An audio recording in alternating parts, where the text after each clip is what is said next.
Did you ever have to pretend everything was fine when it really wasn't? You're not family anymore, Linda said as she blotted her lipstick in the mirror, like she was casually commenting on the weather, as if those words didn't carry the weight of a wrecking ball aimed straight at my chest. She didn't look at me when she said it, no, she never really looked at me, not fully. It was always this sideways glance, a little smirk like she was secretly enjoying the mess she was making. I didn't say anything back, not right away. I just stood there, arms limp at my sides, trying to figure out whether I'd just misheard her or if she really had the nerve to say that to me, today of all days. But no, I didn't mishear her. Linda never said anything by accident. But before we get to that moment, you need to understand everything that led up to it, because nobody ends up in a bridal suite being told they're no longer family unless something's been brewing for a long, long time. When my mom died, I was 23. I was halfway through my second year of grad school in Chicago, trying to keep it together through midterms when I got the call. I still remember where I was, sitting on the floor of the library stacks with a Red Bull in one hand and a crumpled outline in the other. My phone buzzed, and my dad's voice didn't sound like him. It was flat, distant, like someone who'd been unplugged from the wall and was just running on backup power. She'd had a stroke in the garden, of all places. My mom loved her garden. Tulips, tomatoes, hydrangeas, she knew every one of them by name, treated them like people. And she died there with her gloves on and dirt under her nails, alone. I flew back that night, but I was too late. I never got to say goodbye. After the funeral, everything moved in slow motion, like someone had spilled syrup over my whole life. Dad barely spoke. He just sat in that old recliner in the den with the TV on mute, watching the news without hearing a word. I stayed for 2 weeks, trying to clean the house, cook him something, talk to him, but nothing stuck. When I left, he hugged me longer than he ever had before. I could feel how hollow he was, like hugging a balloon somebody had forgotten to tie shut. 6 months later, he called me and said he'd been seeing someone. Her name was Linda. She was nice. That's the word he used. Not beautiful, not kind, not funny. Just nice. I remember thinking, that's not a good sign. Nice is what you say about a sandwich with no flavor. The first time I met Linda was during Christmas dinner that same year. I'd been expecting someone maybe a little shy, a little awkward, after all, who tries to slide into a dead woman's place in under 12 months. But Linda was anything but awkward. She was polished. Lipstick perfectly matched to her dress. Nails like glass. Not a hair out of place. She walked into our house like she already owned it.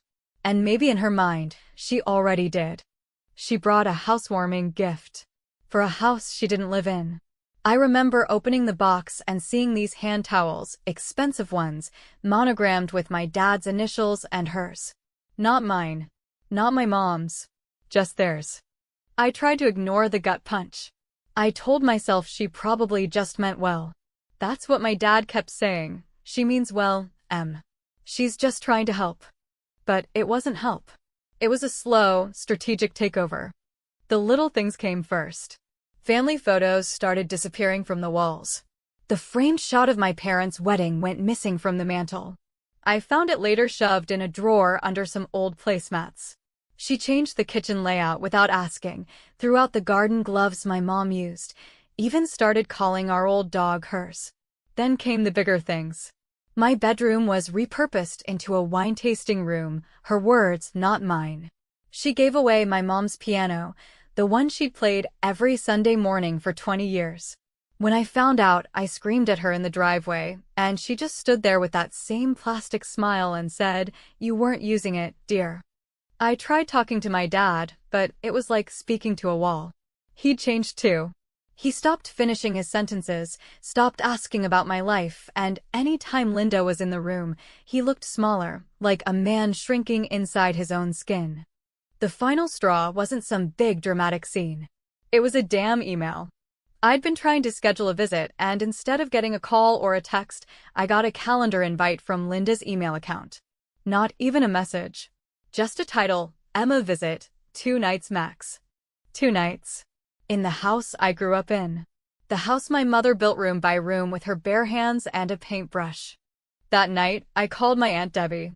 She's my mom's sister, the kind of woman who always speaks like she's halfway between telling the truth and starting a fight. She listened to everything, let me cry for a full 10 minutes, and then said, "That woman's building a throne with your mother's bones. And you're just letting her." Something in me cracked after that. I stopped trying to fit back in. Stopped knocking on the door Linda had already locked behind her. Instead, I started watching. Listening. Planning. Because the thing about women like Linda? They never see a storm coming until the sky's already black. I went back for one more visit that spring. I told myself it was just to check in on my dad, maybe make peace, maybe see if there was anything left to salvage. But when I got there, I found a stack of documents on the kitchen island. They were for the estate, the trust, the house. Every single one of them had Linda's and her son Mark's names on them. Mine wasn't listed once. I didn't yell. I didn't make a scene. I just quietly took a photo of every page with my phone, then made an excuse about an early flight and left before dinner. I didn't cry until I hit the freeway. But once I started, I couldn't stop. I pulled over at a gas station and sobbed into my steering wheel like a kid. Not because of the money. Not even the house. But because I'd finally admitted to myself that my dad had let this happen. That he'd watched me be erased, and he hadn't stopped it. But I wasn't done. Not even close. And Linda, bless her icy little heart, had no idea what I was about to do. Because if she thought I was going to just disappear like a photograph she could stuff in a drawer, she was about to learn the hard way that I don't fade. I fight. It took me nearly 2 full weeks to convince myself to call my father again, and even then, the number sat on my screen for a solid 10 minutes before I finally pressed the green button, my thumb shaking slightly, not from fear exactly, but from that kind of bone-deep disappointment that starts to feel permanent, like it's part of your blood. When he finally picked up on the third ring, like always, his voice was the same hollow, soft thing I'd grown used to over the past 2 years. He sounded like someone who'd stopped living and started surviving, someone who just existed between Linda's schedules and her ideas about how the world should work. I didn't waste time with fake pleasantries. I simply said, "Dad, we need to talk. Alone." There was a pause longer than it should have been, and then he said, "All right. Come by Saturday. Early, before she gets back from the spa." That's how we had to schedule things now. Around her. Like she was the sun and we were just little planets orbiting her mood swings and manicure appointments. When I showed up that Saturday morning, the house already smelled like antiseptic and lavender candles. Linda's signature scent. The place looked like a showroom, white rugs, glass tables, not a single photo of me or my mother in sight. It didn't even feel like a home anymore, not the one I grew up in. Not the one where I had sleepovers in the living room and built blanket forts under the staircase. It was a museum now, curated and polished to reflect the woman who'd taken it over one room at a time. Dad was waiting in the kitchen, nursing a cup of coffee he'd probably reheated twice. He looked tired. Older. Smaller. Like he'd lost 20 pounds of soul and hadn't noticed. He gave me a half-hearted smile, and I hugged him before I could think better of it. He hugged me back, but there was this stiffness in his arms, like he didn't know what he was allowed to feel anymore. I sat across from him at the kitchen island, the one my mother designed herself when they first bought the place. I didn't even try to sugarcoat it. I said, "I saw the papers, Dad. The estate, the trust, my name's gone." He didn't flinch. Didn't look surprised. Just nodded slowly, like he'd been waiting for this conversation. He sighed, rubbed his face with both hands, and said, "Linda told me it was cleaner this way. That you had your own life, and Mark needed structure and stability. That it didn't mean anything personal." I stared at him, feeling the kind of rage that doesn't scream or break things, but sits heavy in your chest like wet cement. I said, "You think I'm some stranger you owe nothing to? Some afterthought? I'm your daughter." He didn't answer right away, and in that silence, I felt something shift in me, something permanent. He finally said, "It wasn't supposed to happen like this." And I said, "But it did." Because sometimes that's all there is to say. The conversation spiraled from there, quietly, painfully, like two people trying to excavate a collapsed tunnel with their bare hands. I told him how Linda had erased everything: my room, my mother's piano, our history. He said he hadn't noticed, which I knew was a lie, because you don't forget the weight of a house that used to be filled with life and now echoes like a hotel lobby. He admitted, quietly, that he'd felt out of control for a long time. That Linda took care of the hard stuff, and he'd been grateful at first. Then he stood up, walked into his office, and came back holding something I hadn't seen in over a decade. It was my birth certificate, yellowing slightly at the edges, still in the folder my mother kept all our important documents in. But taped to the back was something else, a note. Just a few lines, written in my mother's looping script, fading from years of light exposure, but still legible. She is yours. Don't forget it. No matter what happens, she is yours. He handed it to me without a word, and I sat there staring at it, feeling something in my chest loosen for the first time in months. That one sentence from my mother, dead for nearly a decade, meant more to me than anything my father had said in the past 2 years. That afternoon, we talked like we hadn't in years. Not perfectly, not without tension, but honestly. I told him about the email, the calendar invite for 2 nights max. His face darkened. He shook his head like he was hearing about some stranger's cruelty and not something his own wife had done. He said, I was a coward. I let her handle everything because I didn't know how to move forward. After your mother, I just shut off. I told him that shutting off doesn't excuse letting someone else take a chainsaw to your daughter's place in the world. He agreed. To his credit, he didn't try to fight me on that. And then, to my surprise, he stood up, went to the desk again, and pulled out a set of documents, fresh ones, with sticky tabs and highlighted sections. Legal papers. I picked them up and read the header. Adult adoption request. My breath caught. He said, it's symbolic, I know. But I want it to be official again. I don't want there to be any room for doubt. Not in the eyes of Linda. Not in the eyes of the law. He'd already signed them. All that was left was my signature and the notary appointment. I didn't cry right then. But I signed them, every page, with slow, deliberate strokes, like I was signing my name into something that had nearly been stolen from me and was finally being reclaimed. Afterward, we sat in silence, both sipping coffee. There was a calm in the air I hadn't felt in years. And then, just before I left, he said, she's going to hate this. I smiled, really smiled, for the first time in weeks. I said, good. Because this wasn't just about revenge or inheritance or family drama. It was about finally being seen, finally being recognized, not as some distant obligation, but as a daughter who still mattered. What Linda didn't know, what she would soon learn, is that this signature wasn't just a formality. It was a fuse. And the clock had already started ticking. The morning of the wedding arrived cloaked in that strange, disorienting calm that so often comes right before a storm, when the sky is blue and the birds are still singing, but you can feel something in your gut that tells you the peace won't last. I woke up early, long before the others, long before the florists began assembling the altar, before the caterers started unloading boxes of expensive finger foods no one would actually eat. Before Linda slipped into her pristine robe and assumed the role of bride like she was stepping into character for a role she'd rehearsed her entire life. I sat on the porch of Aunt Debbie's house, nursing a cup of coffee that had long since gone cold, thinking about all the moments that had led me here, not just the dramatic ones that make for a good story, but the quiet, awful ones the birthdays missed, the dry emails, the years of being tolerated rather than welcomed. What surprised me most wasn't how much it hurt, but how numb I'd become to it, how I'd quietly trained myself to expect less, to want less, to believe that maybe I really didn't deserve more.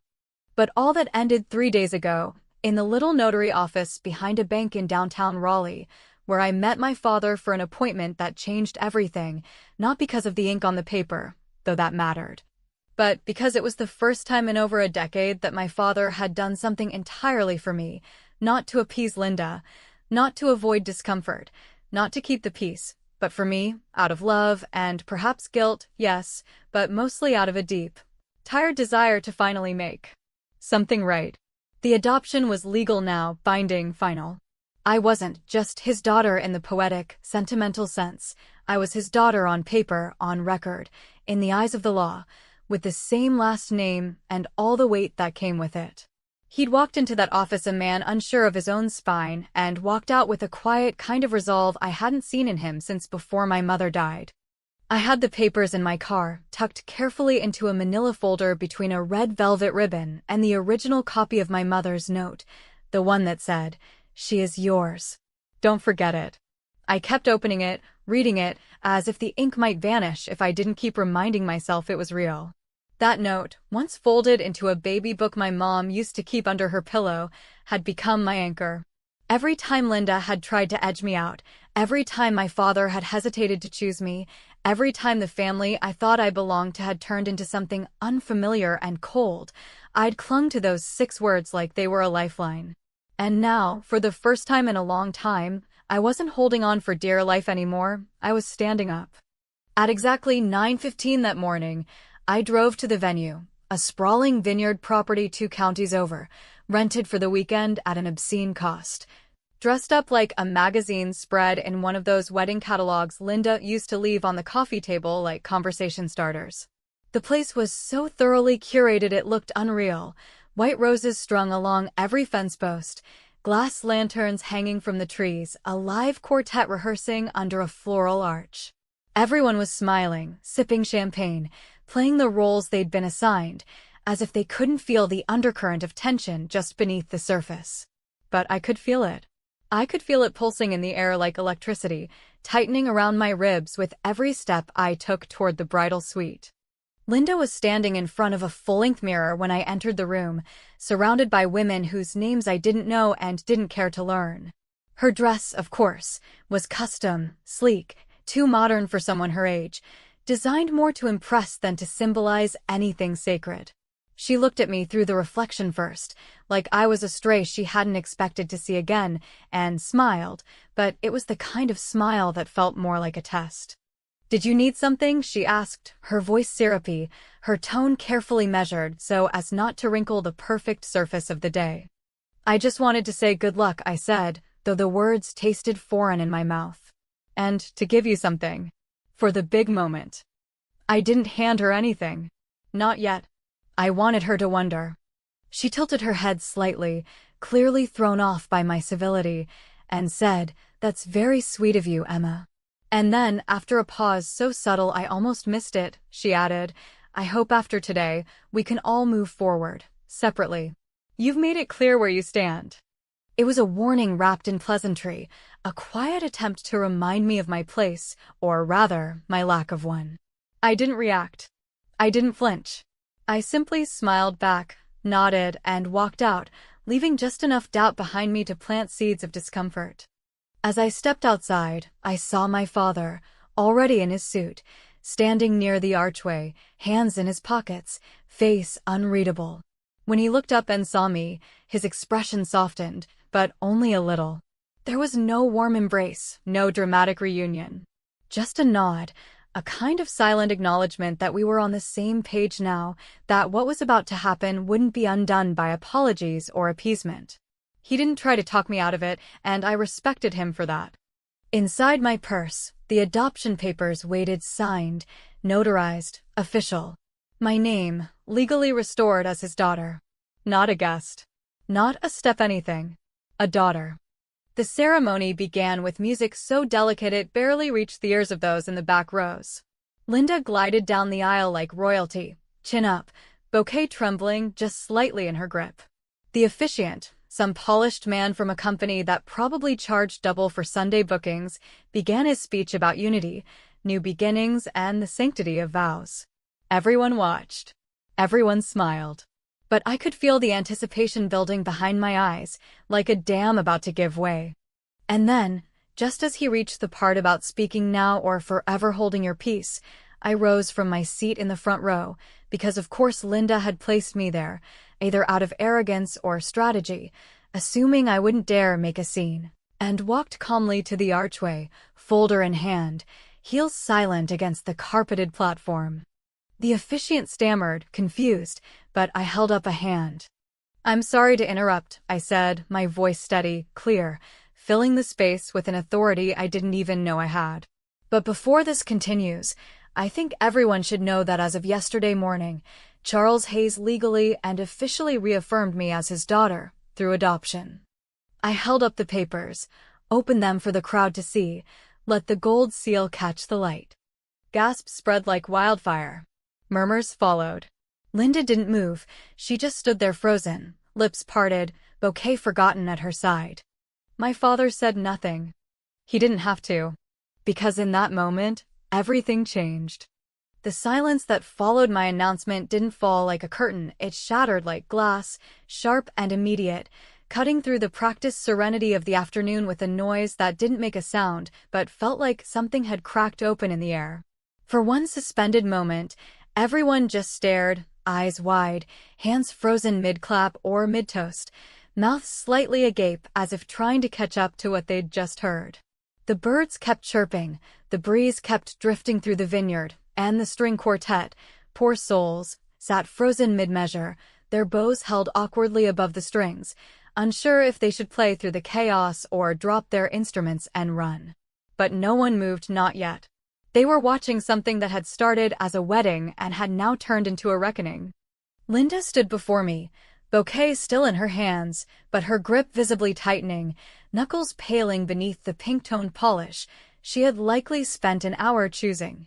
Her face, always composed, always camera-ready, didn't quite fall apart, but it fractured, just a little, just enough for the cracks to show around the eyes, around the edges of that controlled smile she wore like armor.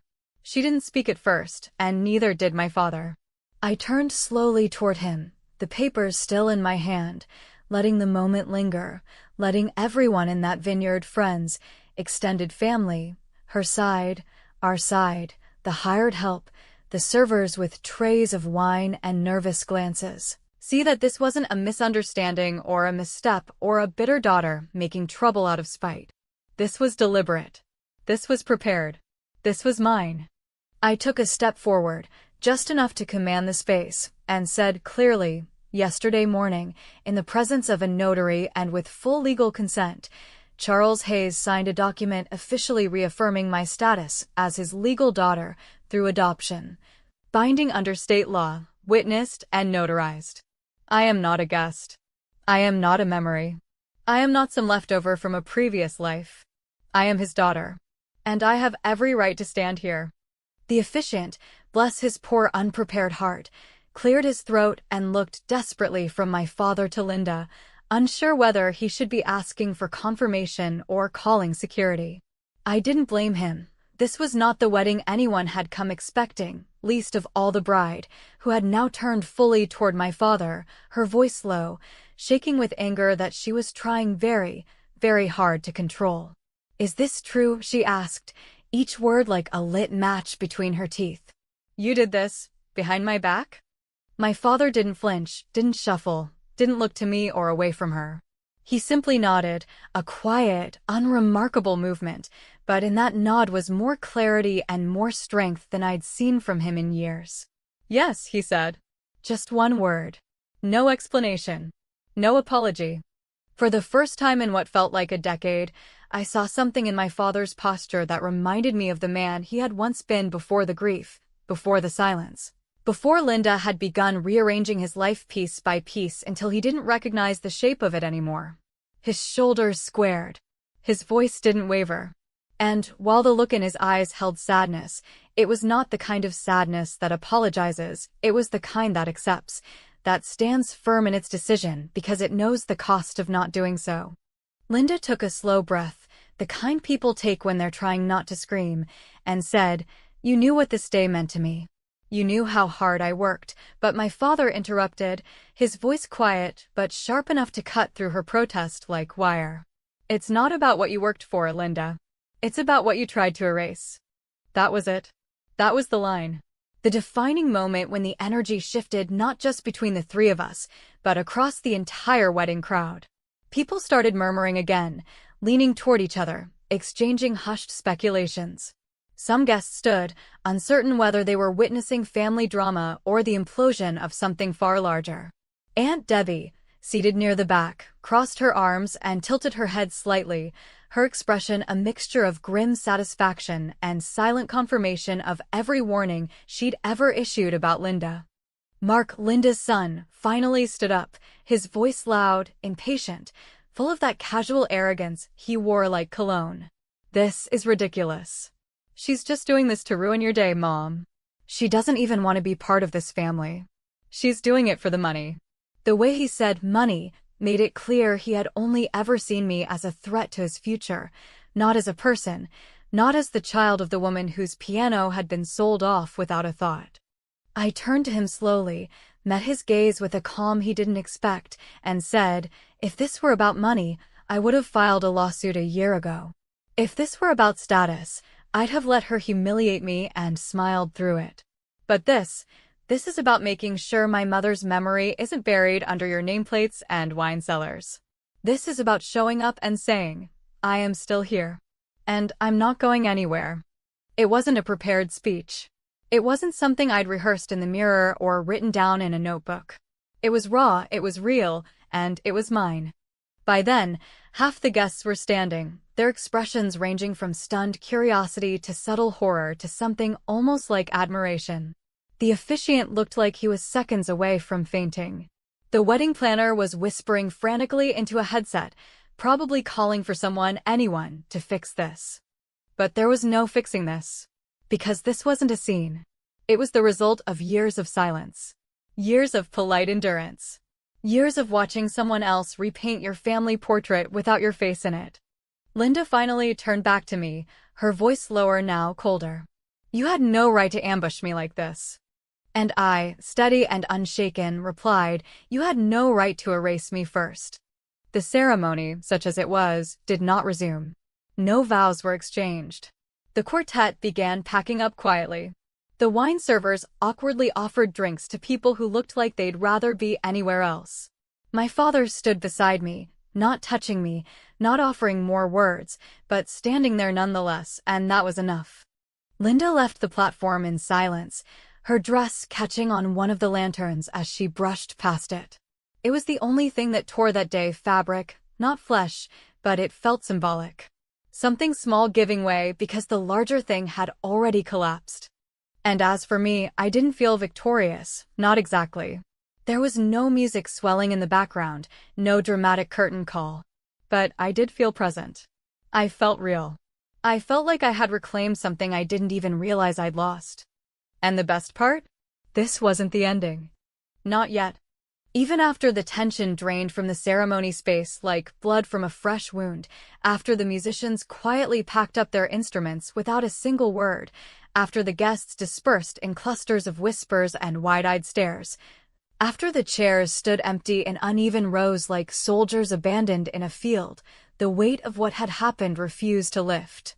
It lingered not as chaos, not as noise, but as a kind of loaded silence, the kind that settles only after truth has been spoken aloud, irrevocable and sharp, cutting through all the years of civility, compromise, and quietly endured insults. The venue remained as beautiful as Linda had planned, the flowers still pristine, the lanterns flickering softly in the late afternoon light, but the beauty felt disjointed now, detached from the narrative it was supposed to serve. Like someone decorating a stage for a play that no longer had an audience. For a while, I simply stood there near the altar where vows were never exchanged, the manila envelope still in my hand, its edges creased now from where I'd gripped it too tightly. The pages inside, already filed copies of the adoption and trust amendments, rustled softly with each breeze that passed through the vineyard, and for a fleeting moment, I thought about how strange it was that something as simple as paper could hold so much power. Not just legal power, though there was plenty of that, but emotional weight. Those signatures and seals were not just proof of my father's renewed commitment to me, but evidence that something real and solid had been preserved, something that no amount of erasure, revision, or performance could overwrite.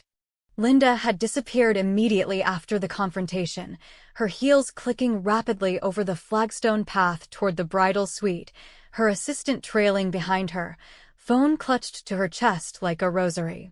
I didn't follow her. I didn't need to. I had said what needed to be said, not for her benefit, but for mine, for the younger version of myself who had once stood at the top of the stairs watching her father's eyes dim under the weight of someone else's will. For the girl who had learned to be small and polite so as not to disturb the fragile balance of a household that had quietly decided she didn't fit anymore. Eventually, I wandered toward the reception tent, mostly out of instinct, my feet carrying me through rows of empty white tables and untouched centerpieces, as if they were grave markers in some freshly manicured cemetery of unspoken intentions.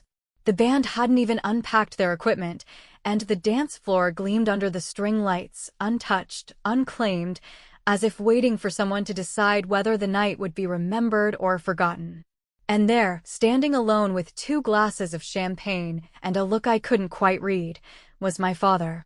He offered me a glass without speaking, and I accepted it, not because I needed a drink, but because the gesture felt like a bridge, small, tentative, and possibly fragile, but real nonetheless.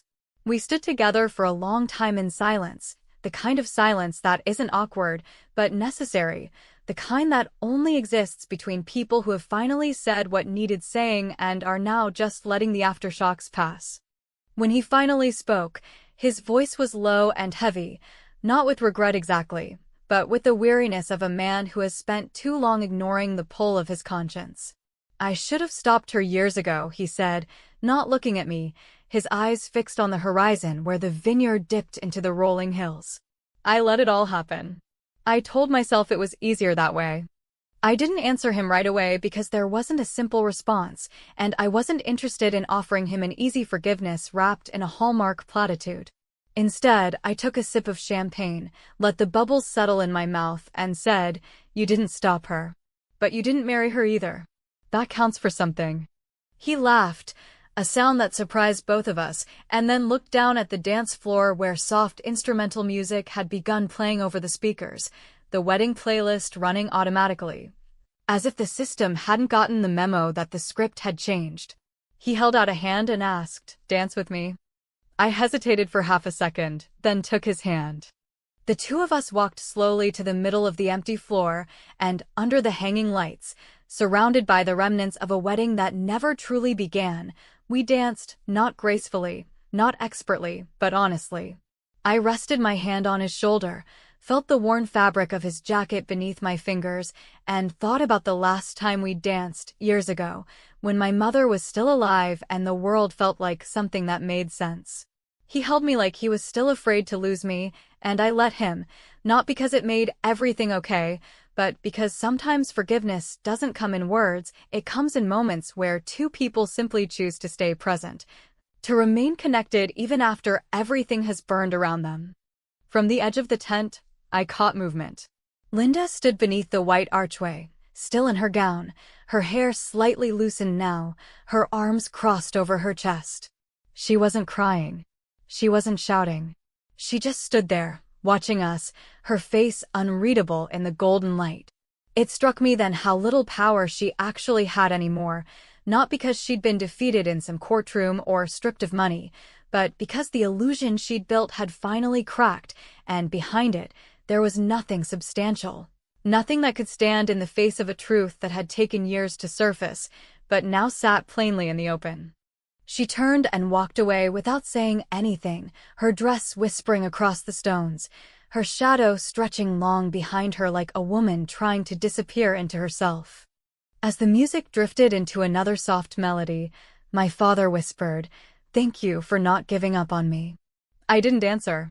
I just rested my head lightly against his shoulder and let the moment exist exactly as it was, imperfect, broken, and strangely beautiful.